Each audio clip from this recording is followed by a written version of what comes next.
We have tonight a meeting hosted by the Labour Left Alliance, and we have Kevin Bean with us again to talk about Labour history. This particular session is going to be on Churchill, Imperialism and the Second World War.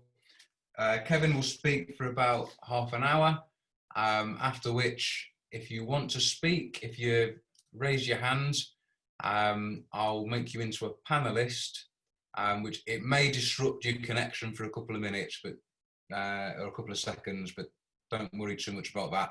It will mean that I can then bring you on to be shown on the screen where you can ask your question or make your contribution, and then I'll change you back to a regular attendee. So I think without further ado, let's go over to Kevin. Kevin, lead off. Okay, thanks very much, Alec. Tonight's talk arose really from some of the earlier discussions about Churchill and about other aspects of British imperialism. But it also, I think, arose from some of the recent debates around Black Lives Matter and the possible attacks on the Churchill statue in Parliament Square in London. And if you recall, there was a terrific outcry about the possible pulling down of this statue. The statue had the words racist written on it, and it led to all sorts of condemnation from Churchill's grandson, who's an MP, Tory MP, Nicholas Soames, who talked about the fact that the demonstrators didn't know what Churchill had stood for, that he defended democracy and freedom. And in this, the great and the good all joined in, including our very own great, although not so good, Sir Keir Starmer, who supported the government's line that an attack upon Churchill's statue was an attack upon British history and British traditions. So this, I think, prompted a number of people to look a little more closely at Churchill. And I suppose for those of us of a slightly older generation, Churchill was one of those figures who, I was 10 years old when he died. So, you know, I've been through this guff about Churchill and his contribution to British history and the nature of him for much of my life. But I was also very well aware of a counter narrative that was very common amongst Labour movement activists and indeed amongst more committed Marxists and socialists who painted another picture of Churchill. And this was the Churchill who was the imperialist. This was the reactionary who was very opposed to the working class movement. But also when I began to talk with older comrades who would have you know, been alive in the Second World War, there were other aspects of that war and indeed the role of Churchill that came to the fore.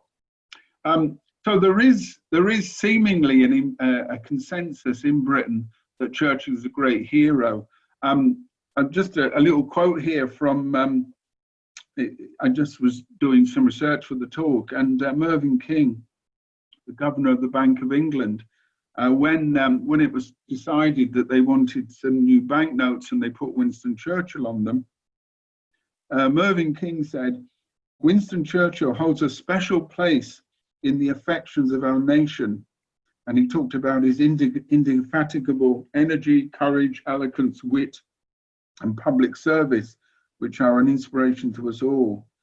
He remains a hero of the entire free world, and that his career was ensured the survival of those freedoms that we continue to enjoy today. And of course, the sort of glorification of Churchill and his role in the Second World War and his place in British history has, I think, remained a constant theme.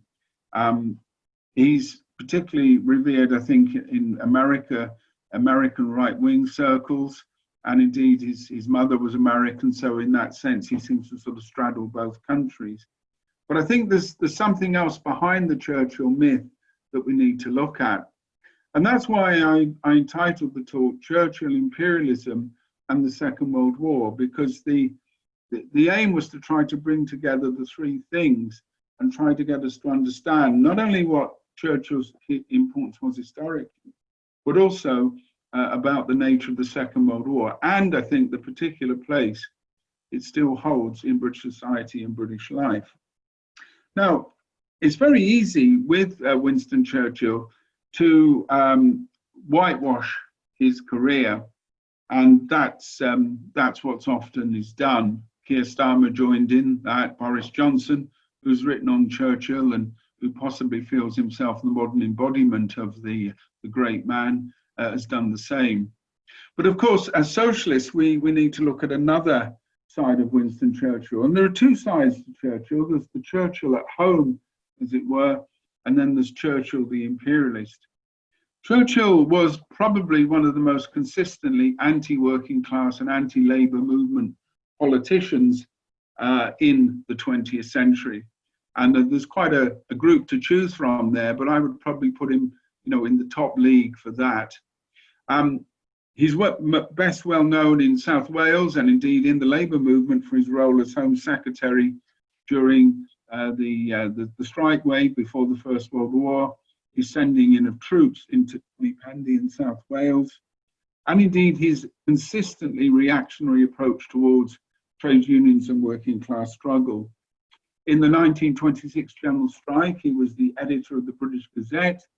And I think as one of the comrades, maybe it was Alec, who reminded me that his belligerent line was even regarded by many Tories as going a little bit too far, calling for the suppression of the strike, arguing that it was a battle of wills between the ruling class and the working class, and that no quarter should be given to the working class. He said, either the country will break the general strike or the general strike will break the country. And by the country meant the British capitalist class. His other, I think, what we might call internal role was the support of repression in Ireland, his involvement with the Black and Tans, with their notoriously counter-revolutionary activities, their torture, their burnings, their reprisals. Again, he justified that purely in terms of the defence of British interests, but also a theme which really runs through his career, the defence of the British Empire.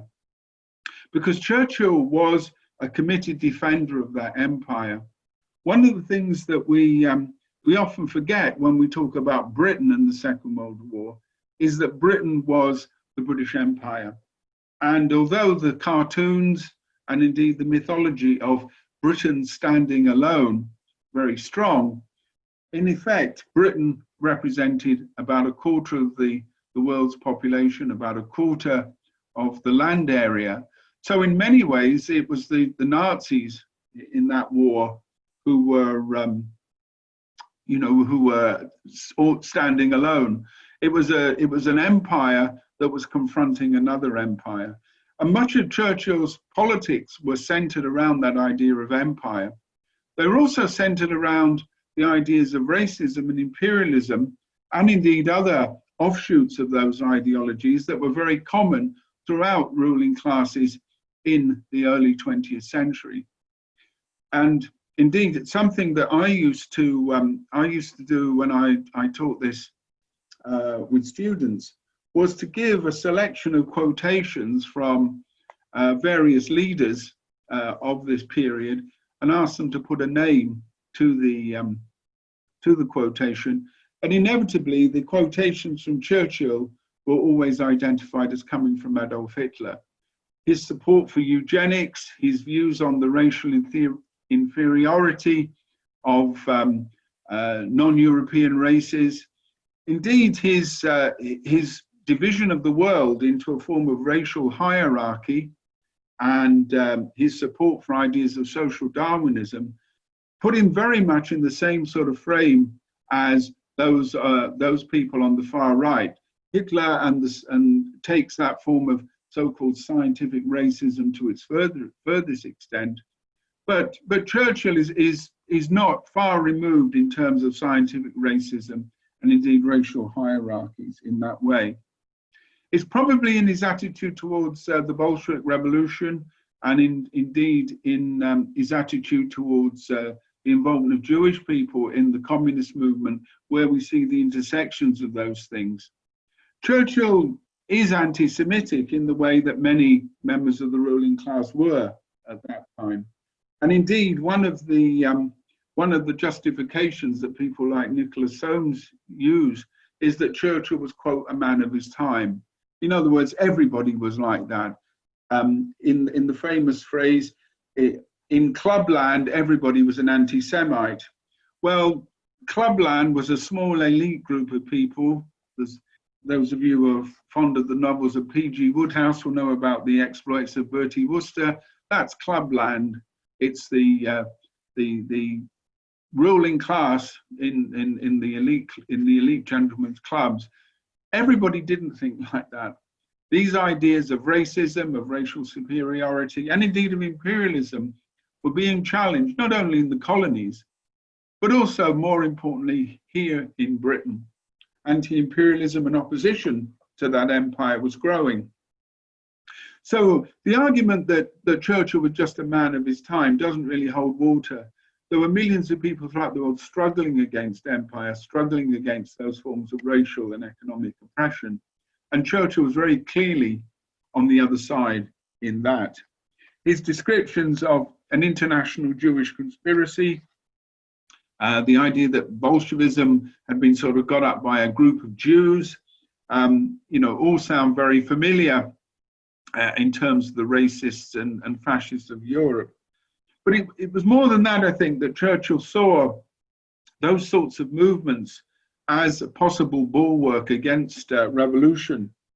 In the 1920s, Churchill describes Mussolini as a Roman genius, the greatest lawgiver among men.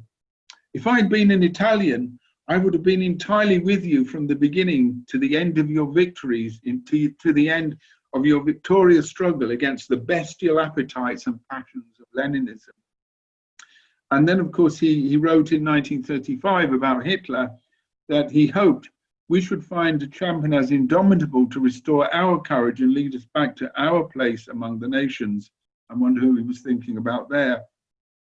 And he said that, that Hitler was fighting his long-wearing battle for the German heart, and the story of the struggle cannot be read without admiration for the courage, the perseverance, and the vital force which enabled him to challenge, defy, conciliate, or overcome all the authorities or resistances which barred his path.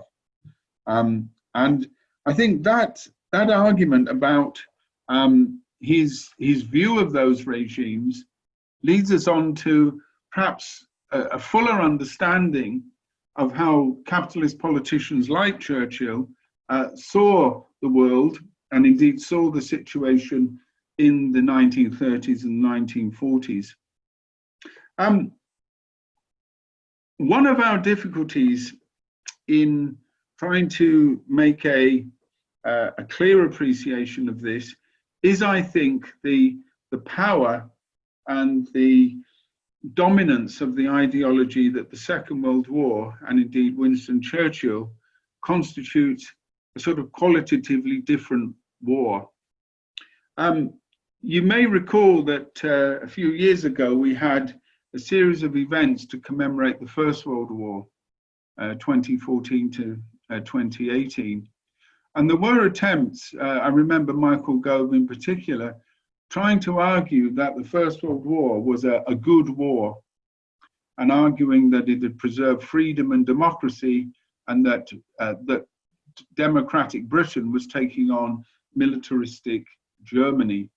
Now, leaving aside the fact that Britain wasn't democratic, large numbers of people didn't have the right to vote in 1914 in Britain, and Germany did, but that's not to argue that Germany was any sort of, democratic paradise. That attempt to try to give the First World War a moral character failed dismally. And one of the reasons why it failed was, I think, that even in the 1920s, in the immediate aftermath of that war, the participants in the war throughout Europe recognized it for what it was. So unlike the Second World War, the First World War was rejected by former soldiers, by pacifists and socialists for what it was, an imperialistic war, a war between great powers for colonies, for profit, and for territorial prestige. So in terms of the First World War, any attempts to make it into a good war, even 100 years later, were quite a dismal failure. In the 1960s, for example, in popular culture, in films like Oh, What a Lovely War, in a series of memoirs and so on, the First World War's place in British history was clearly, I suppose, typified by that phrase, lions led by donkeys. The idea that British soldiers had been very courageous, had been very gallant, very brave, but that the war had been a tremendous waste, that an idiotic and frivolous and bloodthirsty ruling class had simply poured them into the mincing machine. So that war had no moral virtues. But the Second World War does. And I think that the way that the Second World War is, in a sense, cast its very long shadow over our lives and indeed over our politics, is evidence of that. It is generally seen as a good war, morally necessary war, indeed a war in which the good side won, the goodies won, a war that was not only necessary, but it was absolutely vital to save democracy. Above all, it's become increasingly seen as a war to save European Jewry from the horrors of the mass extermination in the Holocaust. And that again gives it a different moral character. So it means that when we discuss the war, we discuss Churchill's role in that war, we have, I think, to sort of take that on board and try to understand it. Now, I think that moral narrative of the war is wrong. I think that the war was not fought primarily, indeed not fought at all, for the salvation or to save European Jewry from extermination. I think that the war was essentially an imperialistic war between great powers. Indeed, it was a number of different wars fought in different areas for different reasons. And its character, far from having that element of a moral crusade, was in many senses a continuation of the imperialist war, of the first imperialist war. And indeed, it was in a sense a continuation of the conflict which had begun in the late 19th century. Now, I don't really have time to sort of go into the nature of that war in tremendous depth, but what I do want to do is to try to locate the place of Churchill within that, and indeed to try to look at the nature of that war in some ways, and to try to disentangle the myth of the war as being a war for democracy and a war against fascism. Why is this war, why has the Second World War served so well in this way?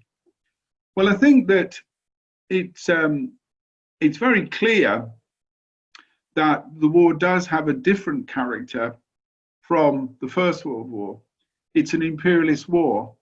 It's a war initially between Britain and France and Germany. So if we leave aside Nazism for a moment, then it becomes just a continuation of the First World War. All of the unresolved conflicts of the First World War, all of the outstanding issues, continue.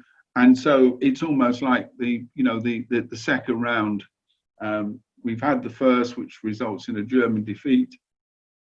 We now come back for the second option, second round. But of course, it's a world war, and there are other powers involved. Indeed, there's the United States, there's the USSR, there's Japan, and above all, there's the British Empire.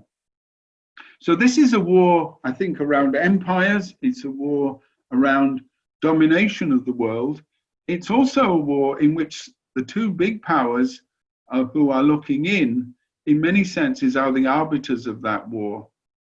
So much of the fighting in that war in Europe is between the USSR and Nazi Germany, and the tremendous casualties on the Eastern Front, the barbarism of that war, and indeed the main focus of Nazi policy, that drive to the east for Lebensraum, is, I think, a central feature. That's an element that needs to be remembered. The other element, though, of course, is the United States of America, which stays out of the war until it's attacked by the Japanese, who again are rivals for domination in the Pacific and in Asia.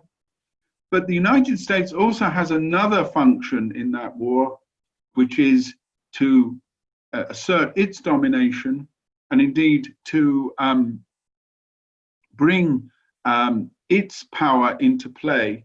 And of course, it will gain power, it will gain economic position, it will gain world position through the relative decline of Britain.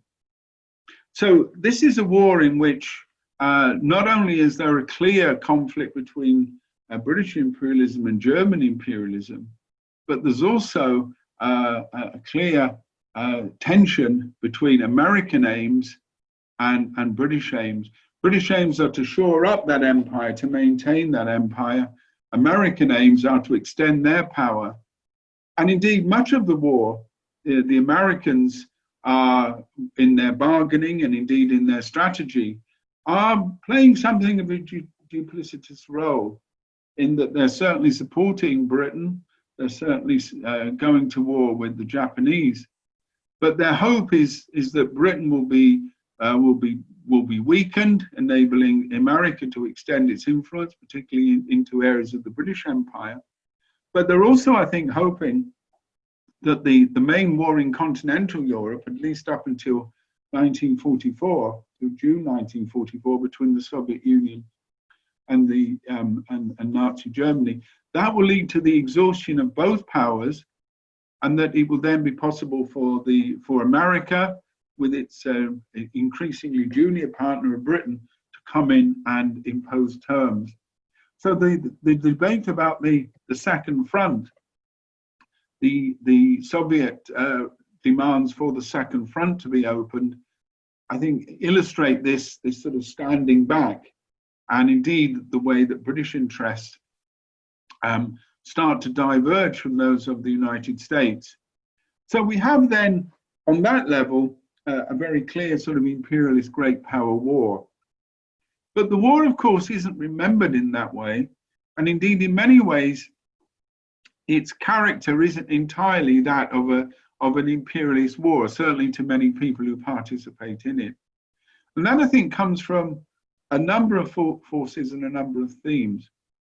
The first one, I think, is official war propaganda, which in Britain, increasingly in the 1940s, from 42 onwards, starts to present the war as a war for freedom and democracy. Now, again, that would be quite easy to do, I think, in terms of identifying your enemy as Nazis and as fascists. Significantly, when the war began, it was framed in the usual terms of for king and empire. You only have to look at the recruiting posters. You only have to read the earlier wartime propaganda to see that sort of language. But the terms of the war are, I think, changed, partly because of the need to mobilize people. And the way to do that is not around old-fashioned patriotism, but around ideas of change and the ideas of defending democracy. But also, I think, because the war does see a radicalization of populations, both inside Britain, but really across Europe. And this will come to the fore in the closing years of the war, when all sorts of resistance movements, all sorts of revolutionary struggles take place, which not only are challenging the fascists and the Nazis, but also are challenging their collaborators, the landlords and the capitalists in various occupied countries. So the war often takes on, at its grassroots level, a type of radicalism, which in a sense is the way that people now see this war. So we have a contradiction, a war which is in essence and in origins a continuation of the first imperialist war, does have these elements of mobilization, need to bring people into the war, but also the role of the Soviet Union, which many people identify with very strongly, and who saw the defense of the Soviet Union, saw the defense of what they saw as a socialist state. That again gives this war something of a different character.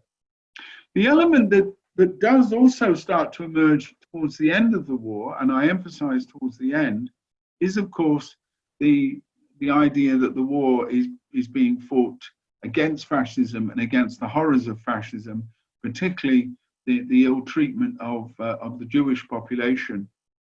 It again is significant, I think, and any examination of newspapers and wartime propaganda will see that the idea that this was purely a crusade to defend European Jewry is very wide of the mark. There are reports of atrocities, you can see them in the newspapers, but these are often seen not as a systematic plan to destroy European Jewry through the death camps and the extermination program carried out by the Nazis. These are often seen as sort of ill treatment. Indeed, there was some reluctance by propagandists in all the Allied powers to actually argue a very strong case for this, partly because the horror of this wouldn't be believed, but also because the experience of many people in the First World War of atrocity propaganda, which turned out to be largely false. So the argument that this was a central theme, I think, is not, really borne out. And, we can see that, in the closing stages of the war, and indeed by the, by the attitude of many of the Allied countries, Britain in particular, towards how Jewish people and indeed other people that had been persecuted under the Nazis were going to be treated. So my argument is that the war is primarily imperialist war, a war for colonies, for trade, for prestige, for position in the world. That the actual fighting of the war takes place largely in continental Europe, involving the Nazi regime and the Soviet Union, that it's a global war for domination in that way. It's also a war to preserve the British Empire. And that empire, of course, comes under severe challenge, particularly from Japan in the Far East, but also in terms of the post-war settlement, and in particular, the great sacrifices that the British Empire will make in terms of manpower, in terms of resources, which will, really strain it. The debts that the British ruling class mount up really mean that they actually won the war but lost the peace. The amounts of debt that they'd incurred were a really severe weakness and put them essentially in hock to the Americans, who were then able to dictate terms in that way. So why does this war still matter? Why is it still important? Well, one thing occurs to me, and again, this is largely based upon my own teaching, but also my own other experience, is that the further we get away from that war, the more important it becomes.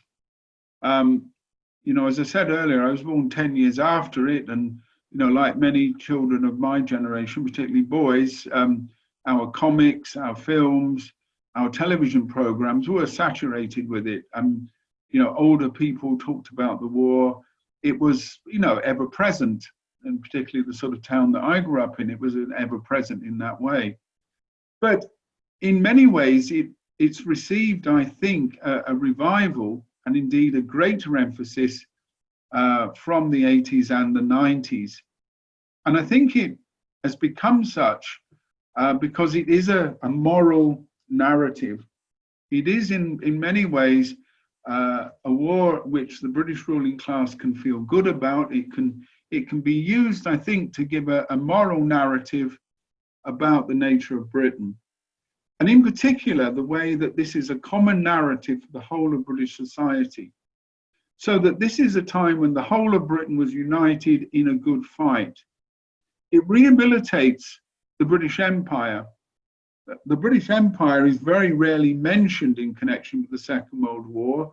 The word Britain is. It's always interesting when you read contemporary accounts.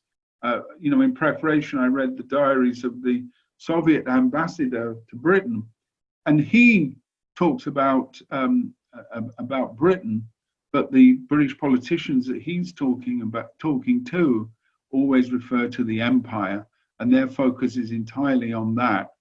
He has a number of interviews with Churchill where Churchill makes it very plain that the empire is his focus and that this is a defense of that.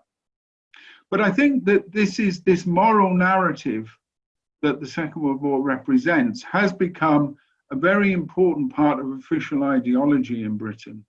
And as British capitalism's moral standing in the world, its economic and its political standing in the world has diminished, then the Second World War is a way of reminding the world, reminding the population at home that Britain once stood for something.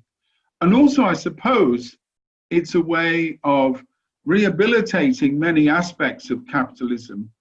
Much of even in terms of the labor movement, much of our story in terms of 1945, in terms of popular struggles against fascism, all in their sense linked back in this way. But of course, the danger of that is that it separates fascism from class. It separates fascism from capitalism. And in the case of Winston Churchill, it turns a fairly thoroughly reactionary imperialist politician, it turns him into a war hero, the man who saved the country, the man who the whole population rallied around. It turns him into that, and in doing so, it binds us much further into that narrative of British capitalist history. So settling accounts with Churchill historically is, I think, essential, because we need to understand clearly about the nature of that war, but also we need to understand clearly about the way that that war is being used ideologically and the way it's become a central part of the narrative of contemporary British capitalism. Anyway, I'll leave it there and throw it open to questions. Thanks very much, Kevin. So yeah, if you do have a question or if you want to make a contribution, if you can raise your hands, and I'll do a panelist. So don't worry if it changes your how things look on the screen. All it means is you'll be able to come and speak. So yeah, raise your hands if you want to come in. I can see people are raising now, which is good. So just keep raising them and I'll bring you in when it's time. So the first person I've got here is Steve O'Neill. So I'm just going to ask you to start your video, and I'll unmute you as well. Okay. Let's bring up Steve. There he is. Yeah. Okay. Fire away, Steve, with your question. I agree about Churchill being a racist. I'd even argue that he was a bigger racist than Hitler, because Hitler wasn't that big a racist. He was just after the Jews. But I'm kind of ambivalent, because if it wasn't for Churchill, I wouldn't have got born. Because, my dad was a farm boy from North Carolina who got shipped over, and he was in the U.S. Army Air Corps.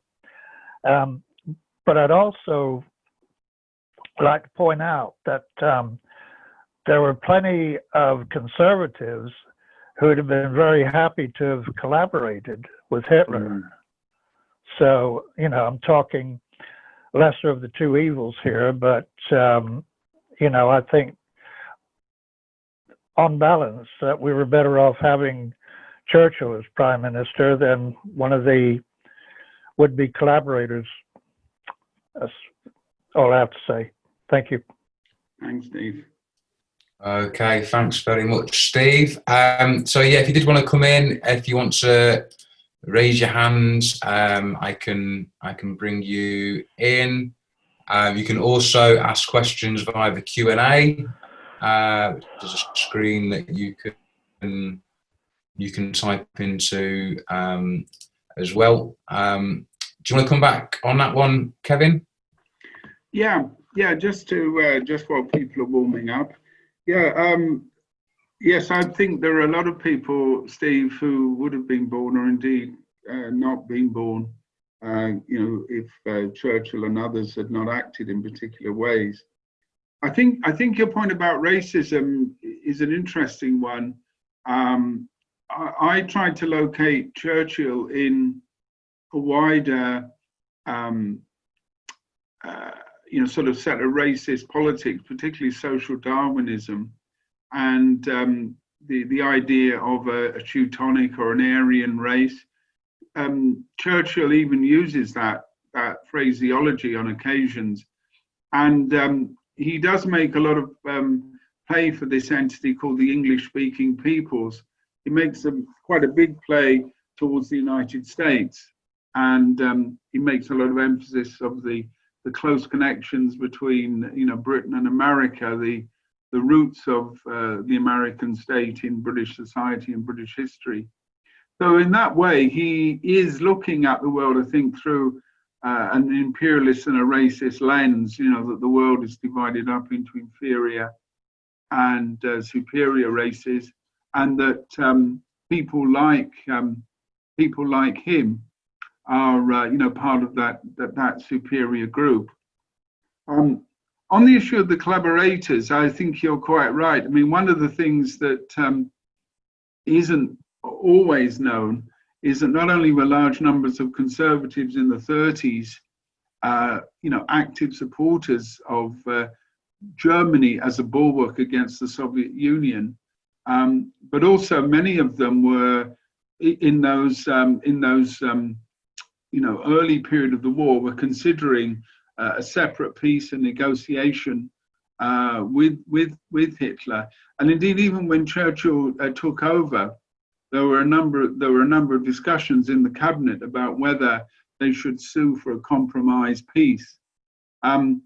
Hitler wanted, I think, initially to do some sort of deal with Britain.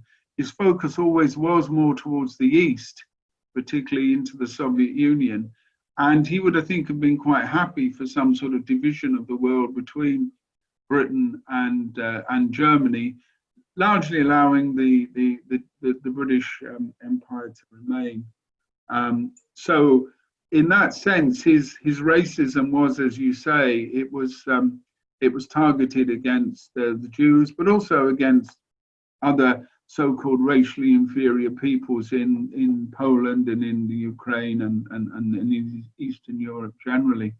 Indeed, he was something of an admirer of the British Empire and made a comparison of what the Germans were going to do in the Ukraine with the British Empire.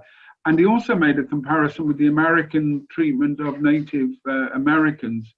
And again, argued that these were examples follow. But on the point about the lesser of two evils, I think that does raise an interesting point, and I won't, I'll make a few observations here, but perhaps people would like to come in.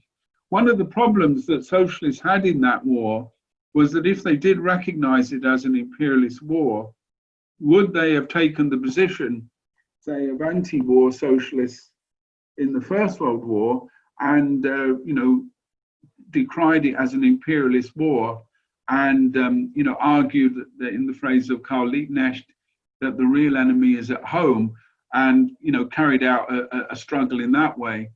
Or would they join in the war effort, which many people in the Communist Party and others did, and the Labour Party, of course, particularly after the entry of the Soviet Union into the war.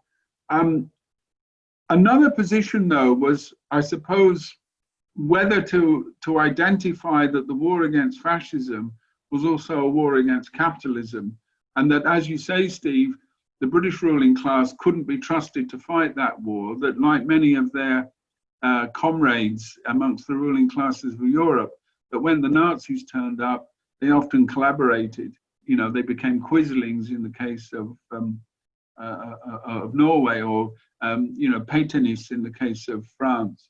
And that, of course, raises then the issue of how socialists combat fascism, and indeed its relationship to capitalism.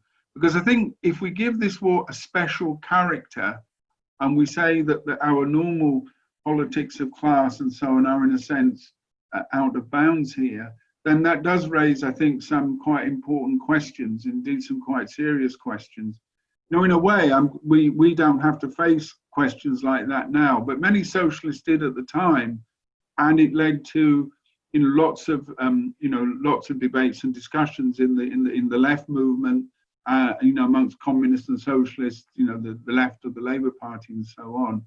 So I think the point you make about the lesser of two evils is one that many people would have said, but there were other views about how the fight against Nazism was also a fight against capitalism, and that those politics of international solidarity and of independence of the workers' movement, you know, could still be maintained in that period. But that's something that perhaps other contributors will take up. So, Okay, thanks, Kevin. Next speaker is Matthew Jones. Let me bring you in. Hi, can you hear me? Yeah, is that okay? Loud and clear. Yeah. Fire away. All right, brilliant. Well, I mean, I think it's good to discuss this. I think, I mean, the interesting thing, of course, I mean, you talk about you know, the whole question of European Jewry and the destruction of you know, that whole almost the whole culture, much of which, of course, was quite left wing. Of course, you know, many. This is one of the things I didn't like. One of the reasons why I didn't like Jews, of course, was there were so many left wing Jews, and so many obviously revolutionaries who were Jewish. And I mean, the thing is that I mean, clearly the whole myth. I mean, it is a myth, because you know, they wouldn't even accept Jewish refugees from Germany. You know, famously, of course, you know, the Americans, the British, etc., did not want to accept Jewish refugees, and in fact, you know, say, I mean, you know, I know people who wound up in South Africa because that was the only place you could go. It was the only place that would accept people. You know, people were desperate to get out of Europe, and of course they you know, were just ignored, or in fact blocked off from accessing safe countries. So I mean, that clearly is a load of nonsense.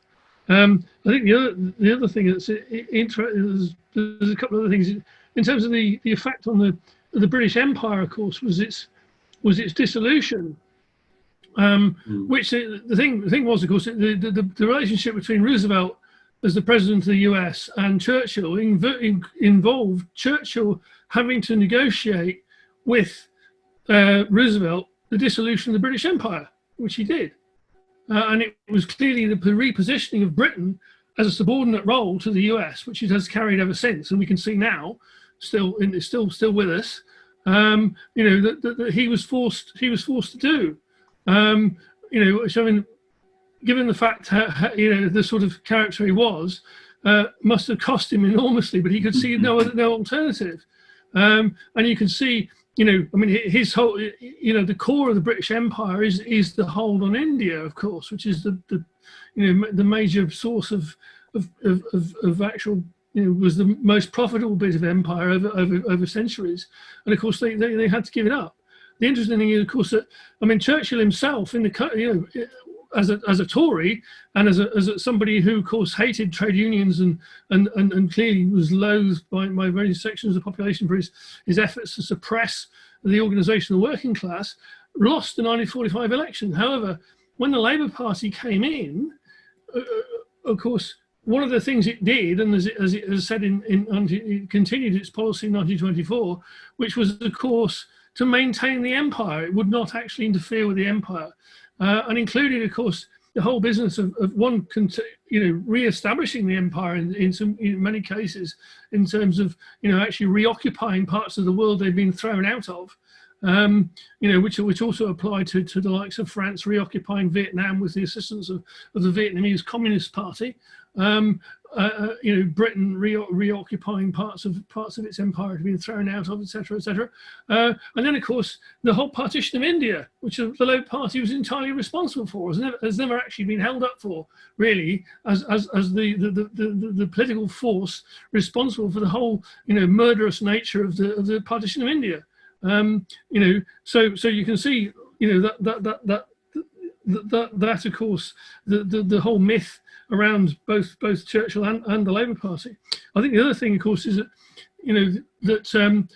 the supremacy of in the world of the US is based on its productive forces. Of course, I mean, somebody calculated by the time we got to 1945, 48% of all manufactured goods in the world were being made in the US. The state of British industry was such that actually by its peak year of production in the war was 1943, and actually it was that knackered and run down. It actually output started diminishing purely because its capital stock was basically knackered, and it wasn't able to replenish it, and it was actually dependent upon US production in order to keep going. I think the final point is about the effect on the left. I mean, obviously, the impact, as Trotsky points out, I mean, his great book on fascism, that fascism itself, of course, is a method of crushing the working class and crushing the left in particular, and therefore it's something that should be fought in all ways possible.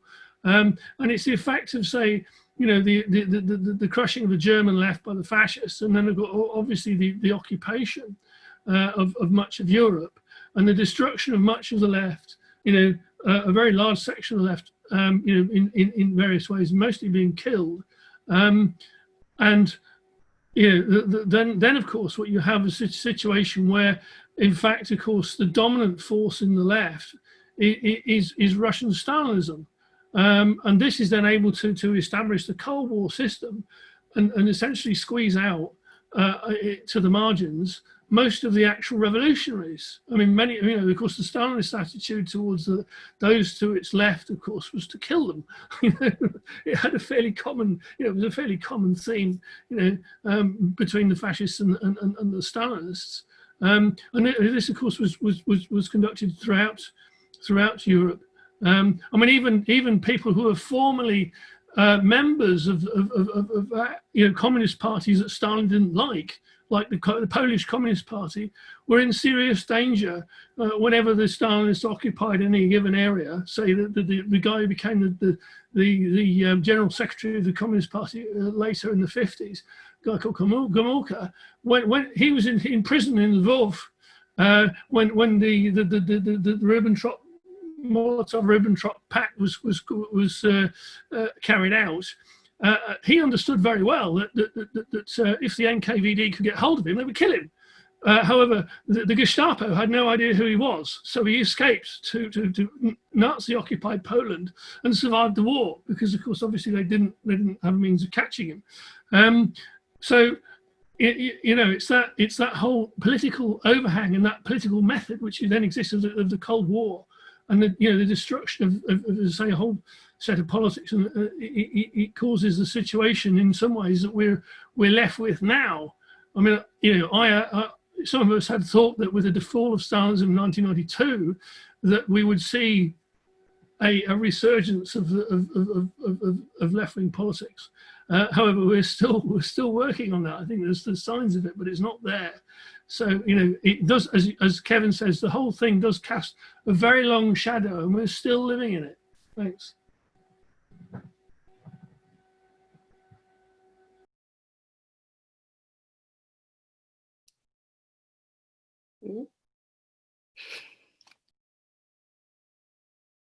Are we stuck, Alec? I think okay, sorry. I think we've lost that last little that's coming up. Okay, speaker. I'll just spotlight, yeah. Hello. There we go. I think you've got slightly trouble with your internet connection, Alec. It's a bit wonky. But I'm very much enjoying being a visitor to these sessions rather than the host. So hello, it's much more relaxing this way. I missed bits of your opening. Sorry, Kevin. But I thought it was quite interesting. Obviously, the rewriting of history is not something that's just happened in Britain. It's obviously, you know, I'm German, as I'm sure you can tell from my accent, and the rewriting of history of the Second World War is massive. And I'm not even talking about things, you know, international things like the Holocaust, which Norman Finkelstein is a fascinating book on the issue of how the Holocaust at the beginning wasn't really a big deal for most people, you know, for most governments. They didn't really, it became a thing much later. And obviously it's important it became a thing, you know, not getting me wrong there, but it's history is being written quite often, quite with a few years later. So, you know, I know what the first speaker meant when he said about, you know, Hitler not being that racist. Bit of a dodgy one, I'd say, but I think he was pretty racist. But I think quite clearly what he's really after was the working class, Hitler, and not you know, there's lots of reason why this famous quote, the Second World War was punishment, kind of for not making revolution on the German working class. It became after the First World War, the German working class was very, very close to making revolution, and we discussed the issue in one of our webinars, and it remained a threat ever since, even though it was crushed. The German trade unions, the German workers' movement, thanks to the way the Social Democratic Party was inspired by Marxism way into the 20th century, it was a major problem for the ruling class. And the Second World War, obviously, it also had to do with, you know, the Contract of Versailles, and large chunks of the German industry were just simply taken abroad. And there was a huge, you know, there was massive unrest in society, etc. But the fact that, you all know this famous poem, don't you, by Pastor Niemöller, which has been, I don't know how many times it's been falsified and rewritten. And the original version is, first they came for the communists, then they came for the trade unionists, then they came for the homosexuals, then they came for the Jews, which is, of course, historically correct. The first ones that were exterminated by Hitler and put in camps and shot, and, you know, exterminated is the right thing. It was Social Democrats and communists in Germany. And that is often forgotten. It's still forgotten. It's still seen as a you know, the Second World War is very much taught in Germany as, you know, the bad guy managed to get at the top, and he went mad and killed a lot of Jews, when in fact there was a lot of logical reasons why Hitler came to power in Germany. And it's almost been made, you know, and there's lots of famous films about it, where he's just, you know, because he didn't make it as an artist, that famous film, you know, and that's why he became a mass murderer. Yeah, not quite sure how convincing that one is. It's not. So there's certainly a rewriting of history from the German perspective as well, which is very interesting. I was going to ask you, though, about also the question, I'm not sure if you did touch on that, because I missed quite a bit at the beginning, is the question of fascism, and, you know, what is fascism? And it's a very popular thing now to say, you know, Boris Johnson, he's an old fascist, isn't he? Or Donald Trump, he's a fascist. And, you know, are they really? And I think we need to have some kind of definition of what fascism is, because the seriousness is that if it raises its head again for real, we don't know what it is, because we called everything else fascist when in fact they weren't really fascist. I think the way Trotsky, if I get it right, defined it, is that it's, you know, it's directed against the working class. It's directed against a strengthening working class, and it uses street fighting force to basically try and kill the working class and stop it from organizing, and because the working class is becoming a problem basically for mainstream society. imperialism, capitalism has no interest in running its society as fascism. It's quite a difficult thing to run. Actually, you have to have total control over people, which is not easily done. You need a huge, massive police force. You need huge, secret service, etc. It's quite difficult to control the whole of your population. So if they can do it with lesser means, they will do it. And I think while Donald Trump and Boris Johnson, especially Donald Trump, certainly has a huge touch of a populist and is perhaps more something like a, from his personality, you could see him, like a fascistic personality or something. But it's certainly not anything like a fascist movement. I can see it can happen, of course, and it can happen relatively quickly if capitalism is going into crisis and it doesn't think it can solve it by itself and needs to rely on forces to fight for its continued existence. But I would be interested to hear your thoughts on the matter. Thank you. Okay, thanks, Tina. The next speaker is going to be Tim. So I'm just going to bring in. No, I won't bring in Tim because I'll just press the wrong button. I will bring in Diana instead, and I'll try and find Tim again. You're doing very well, Alec. Okay, Diana, yeah, you're live. You can make your points now. Oh, right. Can people hear me? Okay. Yep. Yeah, because I think Alec wanted me to make a point about all the other people Hitler slaughtered besides Jews. So I think that's mostly been covered by other people, and that wasn't my main thing. But unless I wasn't concentrating, I think there's one group that's been left out, and they were the first people to be attacked, and that was the disabled. They were called useless eaters. So that they were Hitler's first targets. So other things I was wanting to say. I don't know whether people know who Eric Burdon is. He was the lead singer of the Animals, and he had hits when I was a teenager, and I was one of their fans. There was a documentary about him recently, and he said he comes from the Northeast, and he said his dad refused to fight in World War II on principle, and after his son Eric had thought about that for a few years and it had sunk in, he started feeling very proud of his dad, and he is proud of his dad. I'd like to know what other people's thoughts on that are. I'm rather inclined to agree with him, but I'm probably an exception. Britain didn't, even with the help of colonies, Britain did not win the Second World War. It was the Russian people.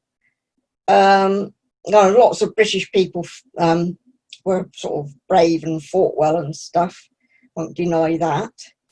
But it was the Russian people who beat the Nazis. Does that make Stalin a hero?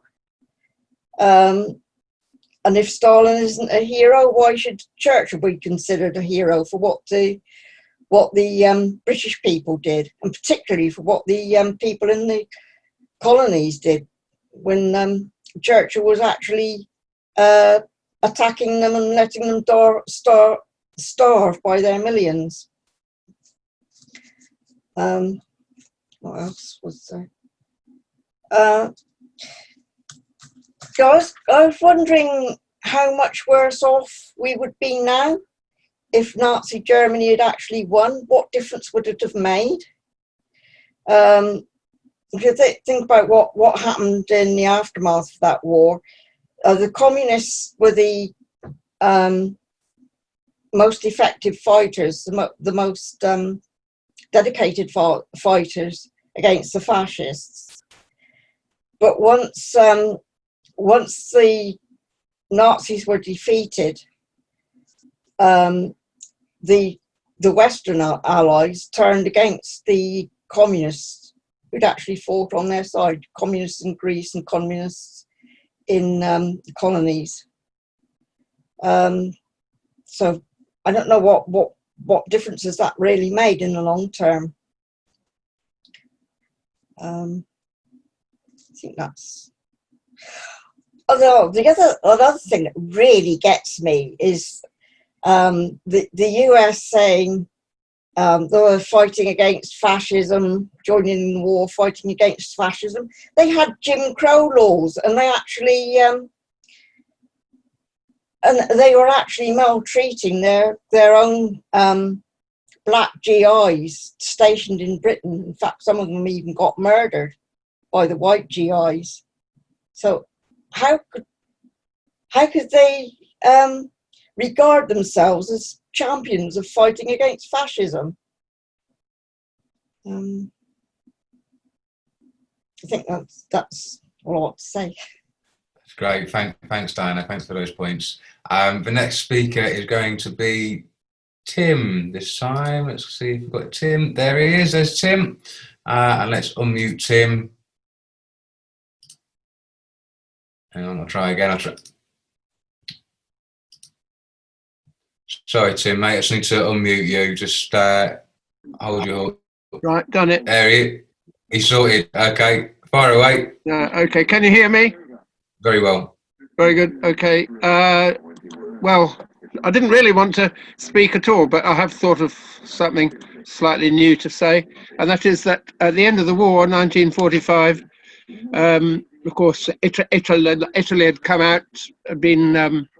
They were defeated quite easily in the end. Germany was defeated, but Spain continued as the fully fascist country right through until 1975, 76. In fact, it only achieved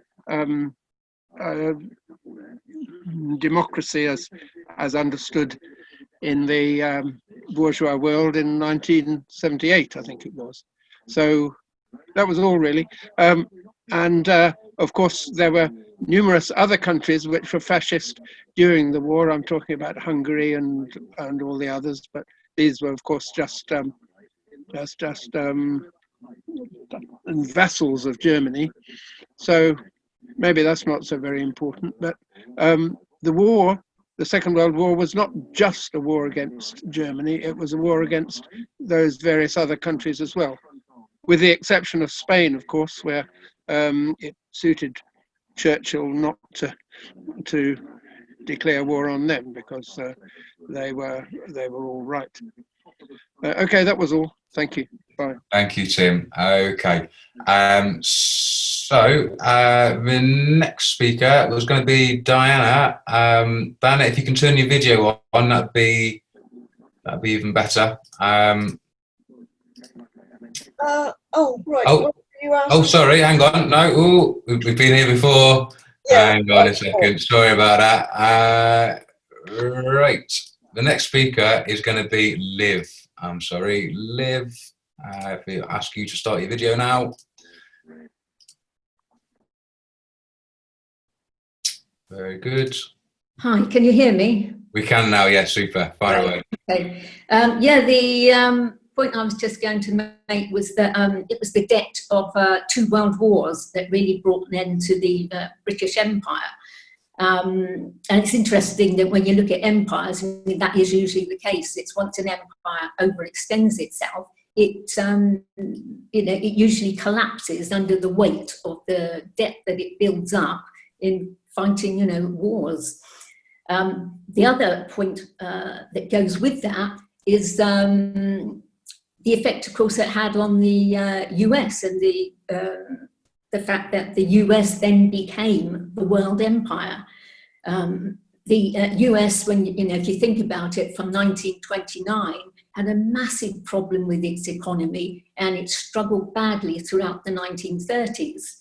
And the New Deal, it did something, but it wasn't really until the build-up for the Second World War that there was any boost to the American economy, and that was because it was building armaments which it was selling to both sides, you know, both the British, the French, and the Germans, amongst others. And it was largely that projected the Americans into the forefront of the world as they are now, of course. Following on from that, when you look at this, the Americans now, of course, they're in much the same situation almost as the British were in 1939, in the sense that they are the world power, they are the world's biggest empire, dominating the globe. However, they are faced with the Chinese, who have an economy which is bigger than the Americans now. But of course, the relationship between the Americans and the Chinese is not the same as the relationship between the British and the Americans, which is, of course, the massive problem which we're facing at the moment. And we certainly see with our media, and which is basically just repeats the handouts that they get from their national governments, whether that's the US government or the British government or the French or whichever. And they're softening us up for a war with China. There's no doubt about that at the moment. The question of Churchill being not necessarily being a racist, I have to take issue with. And when you look at what he said about the Indians and about Gandhi, he was clearly a racist. And when you look at the Bengal famine that killed, I think it was 3, maybe possibly even about 4 million people, Indian people, and there was absolutely no need for that. There was food in India. It was Churchill's decision to take the food from India and to ship it across the world. And he did it for, I would say, pretty much racist reasons. When you read what he was saying at the time, it's clear that he considered Indians to be a lesser species. I think Diane's point, my last point, is I think Diane's point about what happened after the Second World War is a really good one, about the way that the Western Allies crushed communism in Greece, Italy, and in France. And what would the world have looked like had that not happened? It was a massive, tragedy. And it's a really good point that she made. I think that's really all I wanted to say. Okay, thank you very much, Liv. Our next speaker is Mike Kennard. So you're unmuted, Mike, and you can fire away. Right, yeah, there's a couple of points I really want to make. Just taking up Liv's point about Churchill's racism. He's reference to the Palestinians, the establishment of Israel, and he saw no problem about the Palestinians being supplanted, and he referred to the Native Americans, and he talked about inferior races being supplanted by superior races. But really, the point I want to discuss is the sort of the role of fascism and the state. In Germany, the street fighters were the brown shirts, the SA, Sturmabteilung, and once Hitler's power had been consolidated, they were dealt with extreme prejudice. They were the SA were disbanded, their leaders murdered, which is no problem from our point of view, obviously. But it was a case of once they'd served their purpose, the capitalist class will discard those more uncontrollable elements and bring them to heel. But moving on from that, is a question of the narrative. Now, a couple of years ago, I read some couple of short books. They were based on interviews with German troops from Normandy at the time of the D-Day and after. And with very few, I think there were just a couple of interviews that came across as clearly fascist, and they were both officers. But the common soldiers were puzzled at the animosity towards Germany. This is all about the narrative, because they were told, they were given a narrative that this war was to unite Europe. There would, the Third Reich would be the benign unifier of Europe. And it sort of really ties in with the narrative relating to Churchill. Basically, it's all bollocks. And so one minor point is what would have happened if we'd lost and Germany had won, the Nazi Germany had won.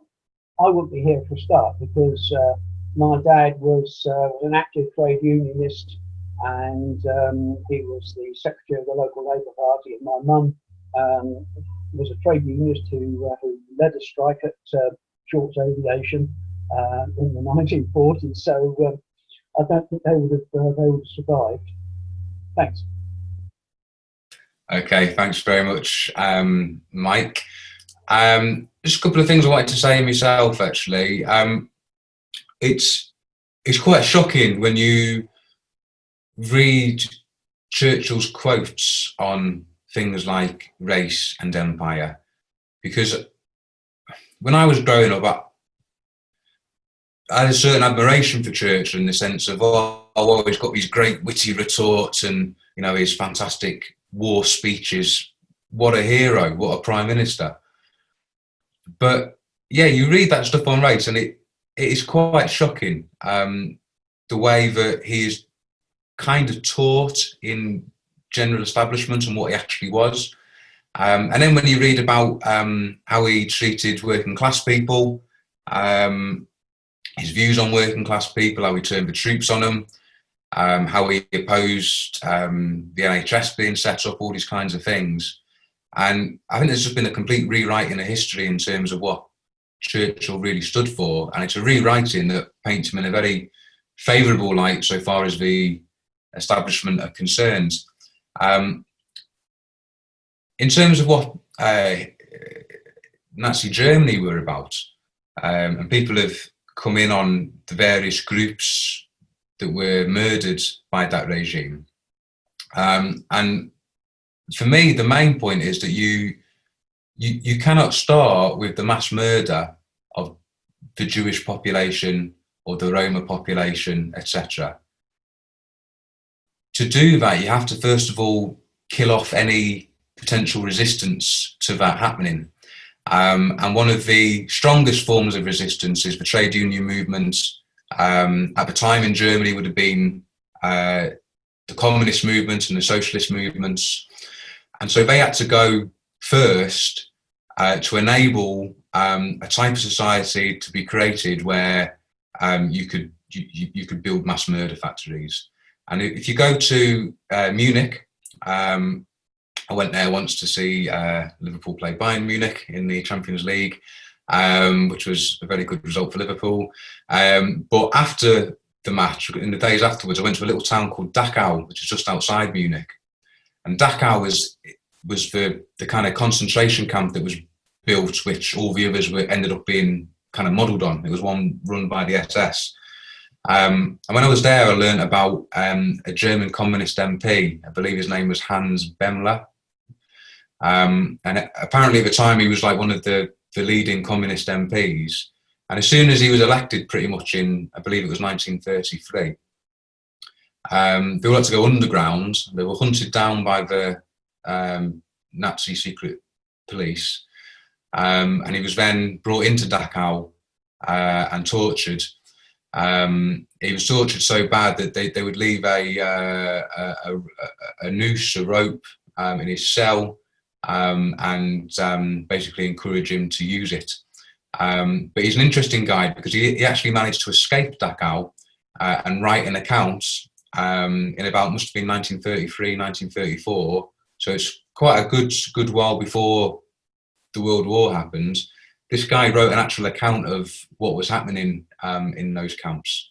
And I really hope it gets translated into English at some point, because I've only had to read the Google Translate in German. But for me, it shows that they needed to break any form of resistance, whether it was the communists, the socialists, and the trade unionists, before they were able to do the racist mass murder that they were able to get away with. And I think that means in today's world, when it comes to fighting any form of racism, whether it's the Black Lives Matter, whether it's anti-Semitism, whatever it is, it's the labour and trade union movements that is going to be the ultimate defender of the rights of racial minorities in this country. And we have an absolute duty to make sure that the fight for socialism fully incorporates the rights for minorities on any identity to fully express themselves. Now we're coming to the end of the meeting, so I'm going to bring Kevin back to summarise on those points, and then we will end the meeting. So I'll bring in Kevin once more. I've just unmuted you and spotlighted you, so everyone should be able to see and hear you. Fire away, Kevin. Okay, thanks very much, Alec, and thanks very much for the for the comments and the questions. Some interesting points there, and there was quite an interesting discussion going on the chat line about the nature of fascism. So that looks good as well. I'd like to just really go through them in order and sort of deal with some of the points that have come up. One comrade asked that you really, in some ways, a simple question, but actually quite a complex one, about the official reasons for British entry into the war was over Poland and Hitler's demands on Poland. In a sense, it was an excuse because the wider policy of German imperialism and German fascism would have challenged the British Empire and its spheres of influence outside of Europe. But there was also a series of crises throughout the whole of the 1930s in which Britain and Germany, France and the Soviet Union had engaged and Italy as well to a certain extent, had engaged in a diplomatic set of negotiations and indeed, had tried to resolve some of those conflicts. So in a sense, it came as something of a surprise to Hitler, for example, when war was declared. But in another sense, it was really just a question of time. And there are some debates. I mean, they still rage in terms of how far Britain had prepared for that war. The narrative of the standard narrative was that Britain was unprepared, which I think it was in general. But there had been a stepping up of armaments and so forth from the latter part of 1938. So one of the paradoxes, for example, is that the British output did reach its peak in 1943, as one comrade said. But the interesting thing is that German war output didn't reach its peak until June 1944. So in a sense, its preparations for war had been far from effective. And that does tend towards the view that the Nazis were planning for a war primarily in the East, and that the war that when it arose was a rather different one. But in a sense, the tensions had been building for a long time. I think Matthew's points on the dissolution of the British Empire, the role of the United States are quite important. The role of people like Keynes in the negotiations for the world financial system after the war, the Bretton Woods Agreement, and indeed the whole relationship of the United States to the world economy and the world political system were established in this period. And so in a sense, the war gives them the opportunity to mend that hold. But, you know, comrades are quite right that the debts that had accumulated from the First World War then carried on over into the Second and really weakened the British position altogether in that way. I think the effect on the left is also important. I think that in both during the war itself and in the rather unstable period when the war comes to an end, is that the mass left-wing movements, mass working class movements do assume, you know, a degree of influence and power. And one of the factors which again is often left out off of the official narrative is that the British ruling class and indeed the European ruling classes are very much aware of that power and attempt to manage it and to deflect it. And in that, they're often assisted by the Soviet Union and by the official communist parties.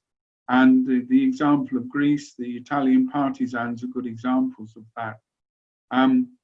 One point that I should have made, you know, about the nature of this left movement was that many people, drawing on the experience of the First World War, saw the wars as a sort of a motor of revolution, believing that this war would be an opportunity, just as the First World War had been, for the development of socialist revolution throughout the world, particularly in Europe. And the potential for that and the nature of those movements, I think, was very great. But often it was the failure not only of the leaderships of those movements, but also the roles of states. And they were very conscious of this. They were conscious of what had happened after the First World War, and they did everything in their power to in their power to stop it. I'm also reminded of one of the comrades in our constituency, Labour Party. She's actually also been suspended with me. She showed me some letters that her father had written to her mother in this period. He was serving in the army. And what's interesting is his comments on events like the Greek Civil War and the attitude of the British state towards communist and working class movements. And you'd get a real feel there for the sort of radicalism that's obviously permeating throughout the working class and above all throughout the armed services. And indeed the nature of the vote against Churchill in 1945 and the sort of movements that are developing in the British Army, are evidence of that sort of radicalization.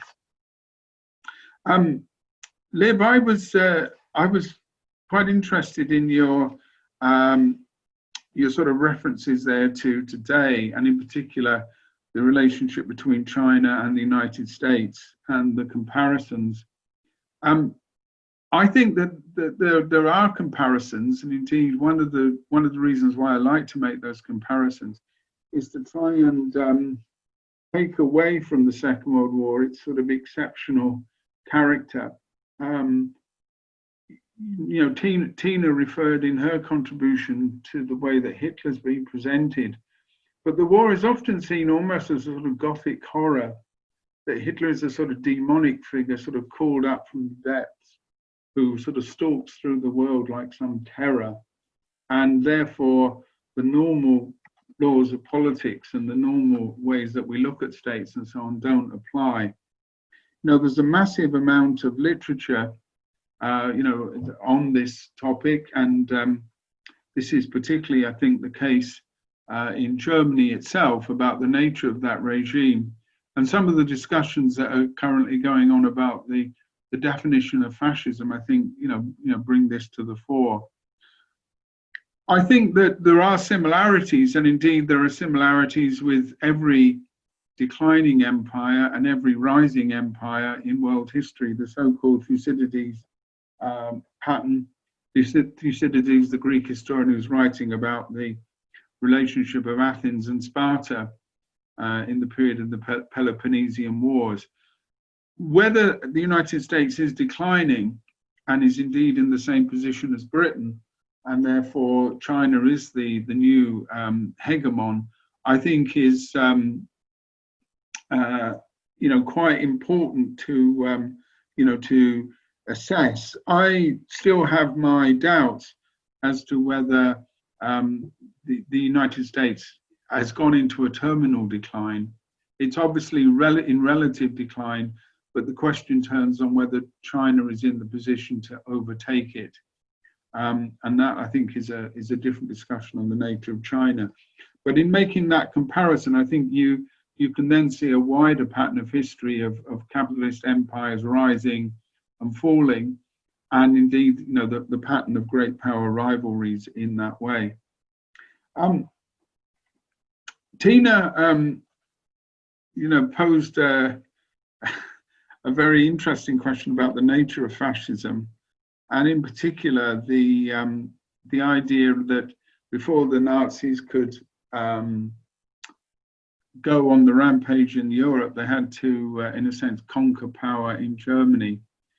And I think that we need to be very clear that the Nazis did carry out a very clear counter-revolution in Germany, and that the Second World War, and indeed the whole fascist period, was very much the punishment on the whole of the European working class for not making a revolution. And that fascism as a mass movement only takes on that form in periods of great social crisis, and indeed in a period when the ruling class needs a movement to batter a successful and a combative working class movement. And I don't see a working class movement of that type today, and I don't see a fascist movement as a mass movement of the petty bourgeoisie and the unemployed and others. I don't see that sort of movement existing today.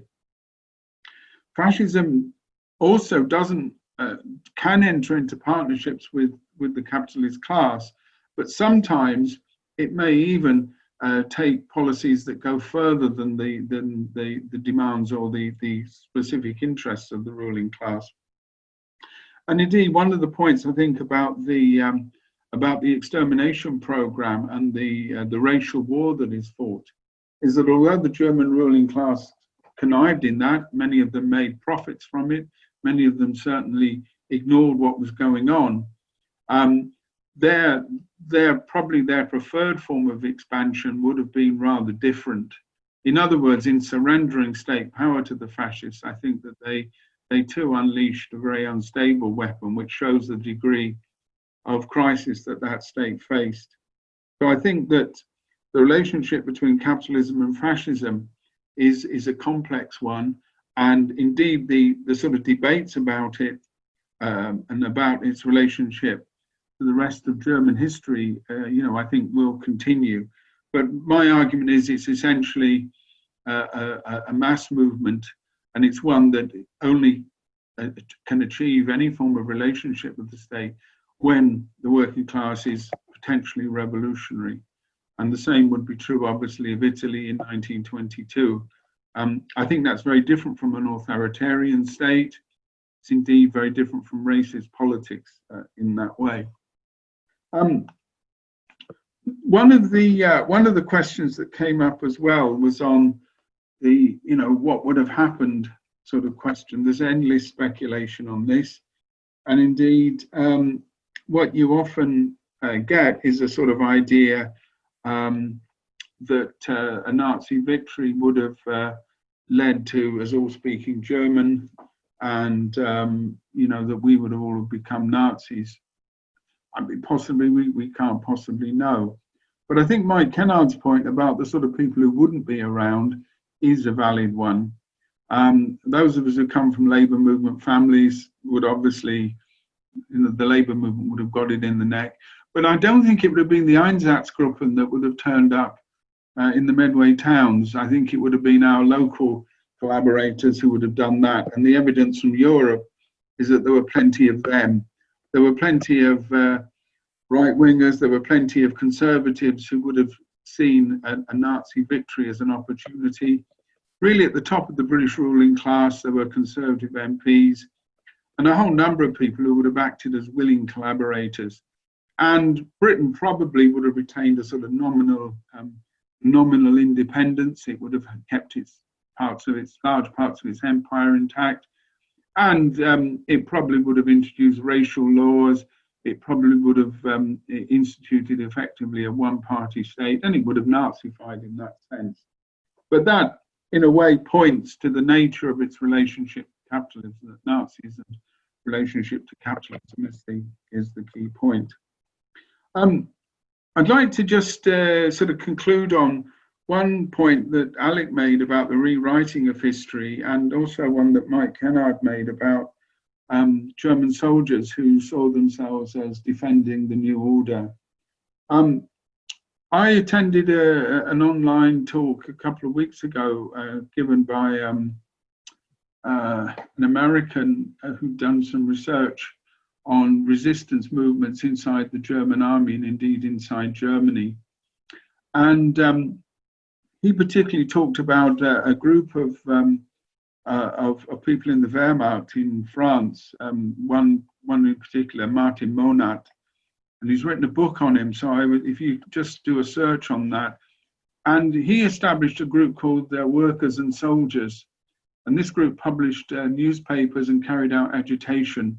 And indeed, there were countless examples throughout Europe of people who attempted to fraternize with the enemy, as it were, to attempt to win over German soldiers, many of whom would have been socialists and communists and would indeed have been sympathetic.